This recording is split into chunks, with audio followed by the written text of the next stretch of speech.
दोस्तों, स्वागत है आपका हमारे YouTube चैनल पे। तो देखिए, भारत के भूगोल में जो है कल हमने चर्चा की थी पश्चिमी घाट की पहाड़ियों की, और हमने आपको कल पढ़ाया था कि पश्चिमी घाट की पहाड़ियों का विस्तार है गुजरात में जो है ताप्ती नदी से लेकर के कहाँ तक, केरल तक जो है इसका विस्तार है।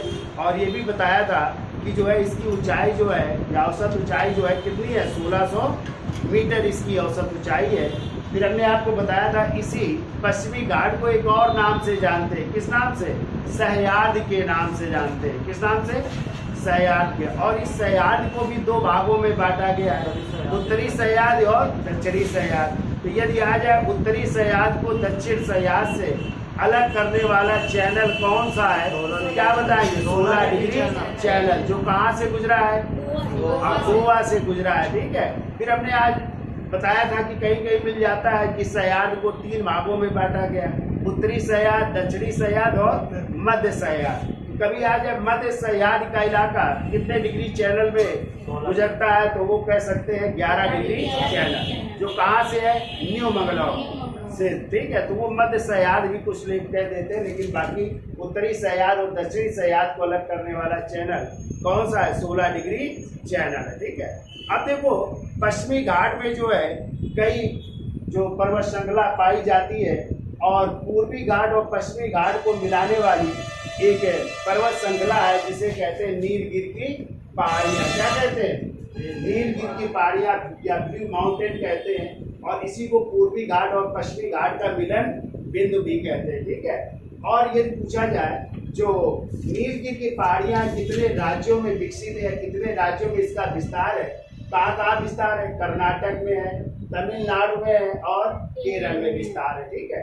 तो ये पूछा जाए कर्नाटक में जो है कौन से वन पाए जाते हैं नीलगिरी की पहाड़ियों में, तो यहाँ पे सदाबहार वन पाए जाते हैं, चूंकि यहाँ पे कितने सेंटीमीटर वर्षा होती है, 200 सेंटीमीटर से अधिक वर्षा होती है, इसलिए यहाँ पे कौन से वन पाए जाते हैं, सदाबहार वन पाए जाते हैं।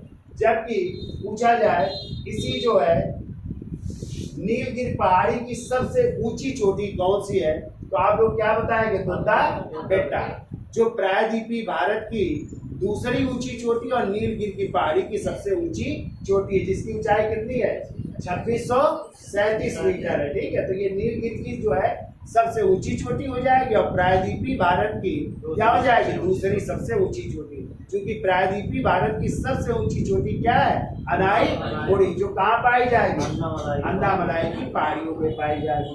फिर देखिए इसी नीलगिरी की पहाड़ियों में एक हिल स्टेशन पाया जाता है, एक स्वास्थ्यवर्धक स्थल पाया जाता है जिसे उदक मंडलम कहते हैं, और इसी का एक नाम क्या है, ऊटी भी कहते हैं। ठीक है। क्या कहते हैं, ऊटी कहते हैं। और इसी तमिलनाडु में एक जनजाति पाई जाती है जिसे कहते हैं टोडा जनजाति। और ये टोडा जनजाति क्या होते हैं, पशुपालक होते हैं। क्या करते हैं, पशुओं का पालन करते हैं, और ज्यादातर भैंसों का पालन करते हैं, इसलिए इनकी संस्कृत को भैंस संस्कृत भी कहते हैं। कौन सी संस्कृत कहते हैं, भैंस संस्कृत भी कहते हैं।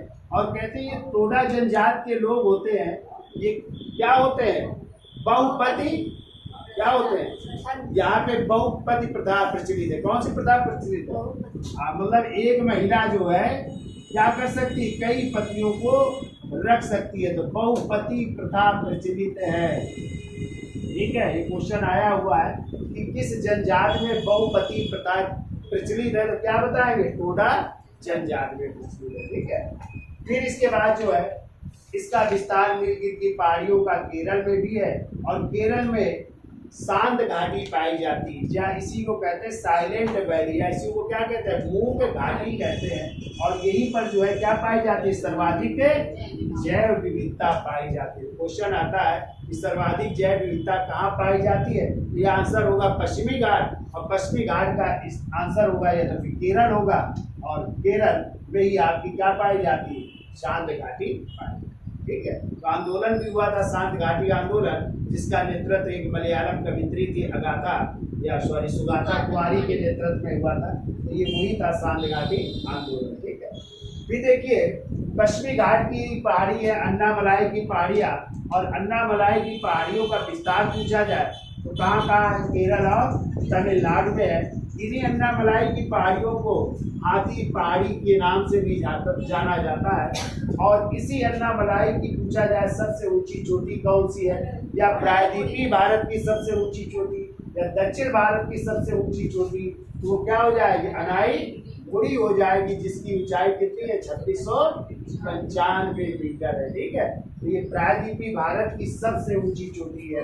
ठीक है, फिर इसके बाद जो है कार्डेमम की पहाड़ियाँ आ जाती है, जिन्हें इलायची पहाड़ियाँ कहते हैं, और इनका विस्तार है केरल और तमिलनाडु में, और ये जो है दक्षिणतम पहाड़ियाँ भारत की। ठीक है, अब देखिए इसी इलायची पहाड़ियों में, चूंकि यहाँ पे इलायची का तो कह सकते हैं मसालों का यहाँ पे ज़्यादा उत्पादन होता है, मसाले यहाँ पे पाए जाते हैं। और यदि पूछा जाए कि इलायची पहाड़ियों की सबसे ऊंची चोटी कौन सी है, तो आप बताएंगे अगस्त मलाई है। और अगस्त मलाई एक आपका जैव आरक्षित क्षेत्र है। ठीक है, या बायो रिजर्व स्पीयर है, या बायो स्पीयर रिजर्व है, जैव मंडल आरक्षित क्षेत्र भी घोषित किया गया है। और इसी अगस्त मलाई की पहाड़ियों से एक नदी निकलती है, जिसका नाम क्या है, ताम्रपर्णी नदी है। और ये जो है भारत की क्या है, दक्षिणतम नदी मानी जाती है ताम्रपर्णी नदी को। और इसी ताम्रपर्णी नदी में एक परियोजना स्थापित की गई है, जिसका नाम है पाप नाशम परियोजना। कौन सी परियोजना, पाप नाशम परियोजना स्थित है। ठीक है, फिर इसके बाद जो है आगे ये पालनी की पहाड़ियाँ है, और पालनी की पहाड़ियों का विस्तार कहाँ पे, तमिलनाडु में है। और इसी पालनी की पहाड़ियों में जो है ऊंची चोटी पाई जाती है, जिसे कहते हैं कोनार कहते हैं। और यही आपका जो है एक हिल स्टेशन या स्वास्थ्यवर्धक स्टेशन भी है।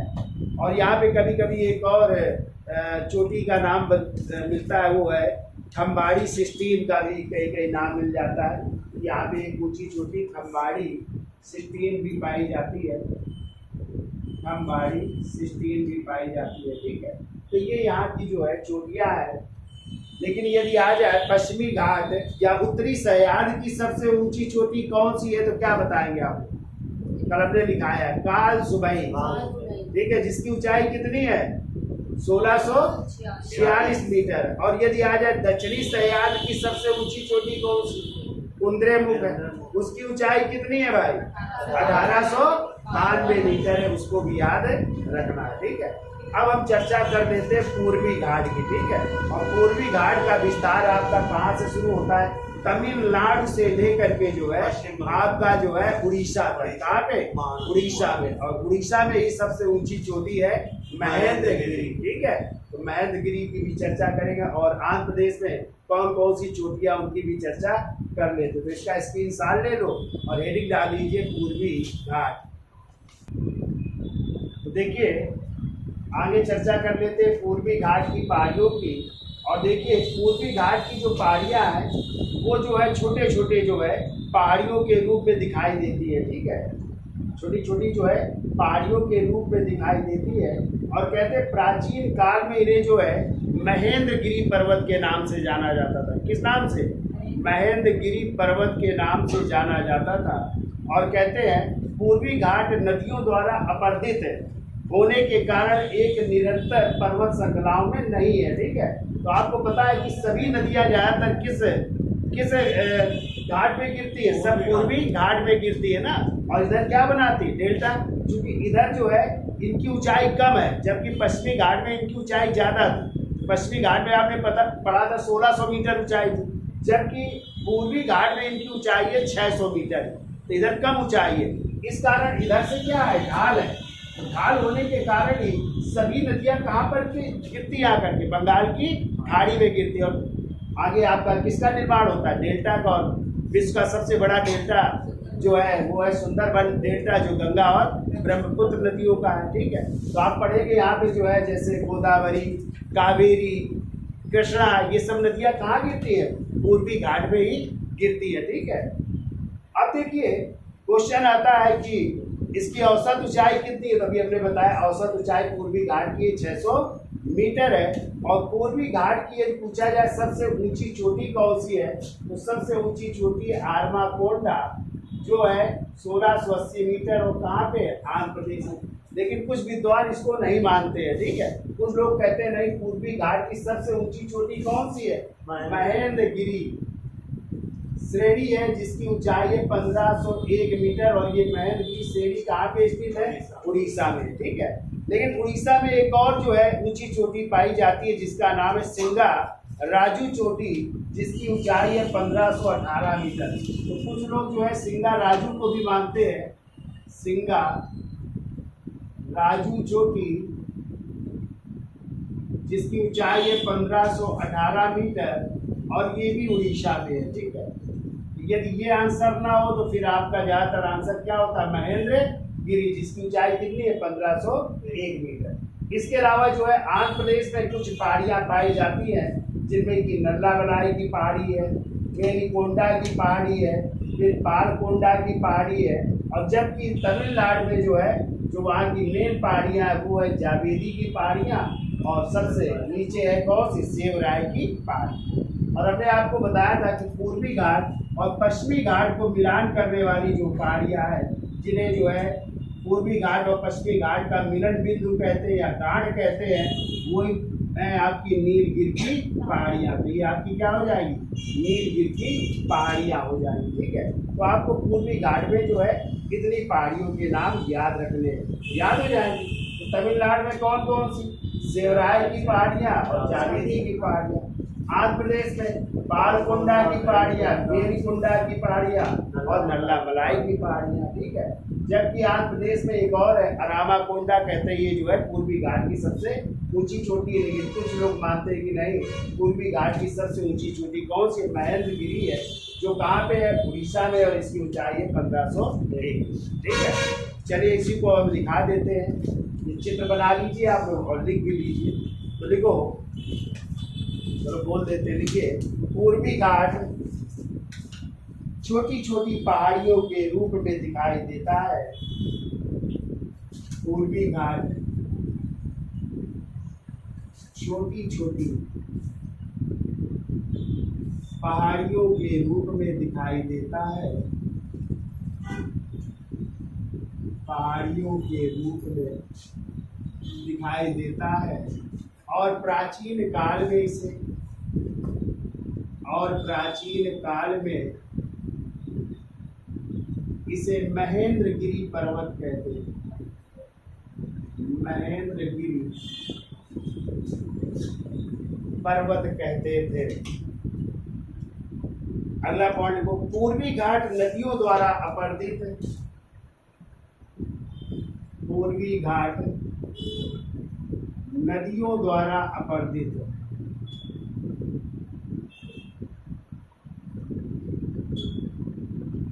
पूर्वी घाट नदियों द्वारा अपर्दित होने के कारण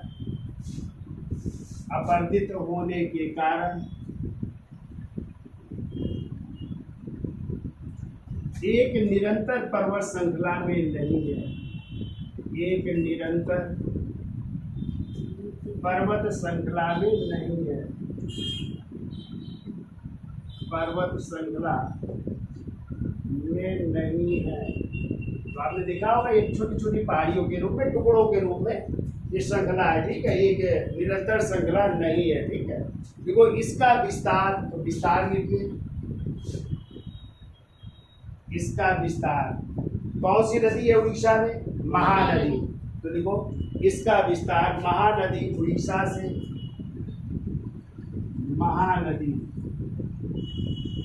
उड़ीसा से कहाँ तक? नीलगिरी की पहाड़ी, जो कहाँ पे है? तमिलनाडु तक है।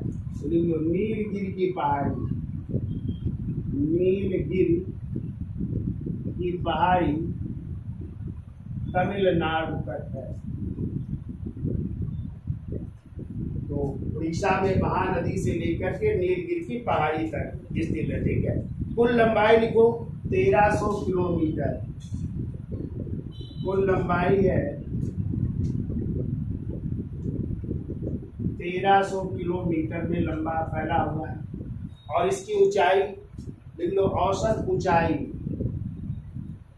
औसत ऊंचाई लिखिए इनने बताया था 600 मीटर इसकी औसत ऊंचाई है, जबकि पश्चिमी घाट की थी 1600 मीटर, इसकी है 600 मीटर। ठीक है, अब देखो पूर्वी घाट की सबसे ऊंची चोटी, पूर्वी घाट की सबसे ऊंची चोटी, तो वो हो जाएगी आर्माकोंडा जिसकी ऊंचाई है 1680 मीटर, जो कहाँ पे है, आंध्र प्रदेश में है। ठीक है, फिर देख लो पूर्वी घाट की दूसरी सबसे ऊंची चोटी, पूर्वी घाट की दूसरी सबसे ऊंची चोटी, ऊंची चोटी, ज्यादातर आपका आंसर मिलता है महेंद्रगिरी है, लिख लो महेंद्रगिरी, और महेंद्रगिरी की ऊंचाई है 1501 मीटर, और महेंद्रगिरी कहाँ पे है, उड़ीसा में ना। लेकिन कुछ लोग मानते हैं इसे सिंगाराजू चोटी, ये भी जो है कहाँ पे है, उड़ीसा में, और इसकी ऊंचाई है 1518 मीटर है। ठीक है, ये भी आप लोग लिख लेना है, तो या नक्शे में बना लेना तो याद रहेगा। ठीक है, इतनी चीजें आपको याद रखनी हो जाएगा याद। तो छोटी छोटी पहाड़ियों के रूप में प्राचीन काल में इसे क्या कहते थे, महेंद्रगिरी पर्वत, और पूर्वी घाट नदियों द्वारा अपरदित होने के कारण एक निरंतर इसकी पर्वत श्रृंखला नहीं है। ठीक है, किसमें डिवाइड है, टुकड़ों टुकड़ों में डिवाइड है। ठीक है, विस्तार कहाँ से कहाँ तक है, तो महानदी उड़ीसा से लेकर के नीलगिरी की पहाड़ी तमिलनाडु तक है। यदि आ जाए कुल लंबाई कितनी है, तो 1300 किलोमीटर, औसत ऊंचाई कितनी है, 600 मीटर। पूर्वी घाट की ऊंची चोटी रामाकोंडा 1680 मीटर, दूसरी सबसे ऊंची चोटी महेंद्रगिरी जो 1501 मीटर है, कहाँ पे, उड़ीसा। ठीक है, अब हम जो है अगले दिन जो है नेक्स्ट जो है टॉपिक की चर्चा करेंगे, और वो होगा भारत के प्रमुख पठार। तो हेडिंग डाल लीजिए, भारत के प्रमुख पठार, जिनकी चर्चा जो है नेक्स्ट टर्न में करेंगे। तो धन्यवाद आज के लिए।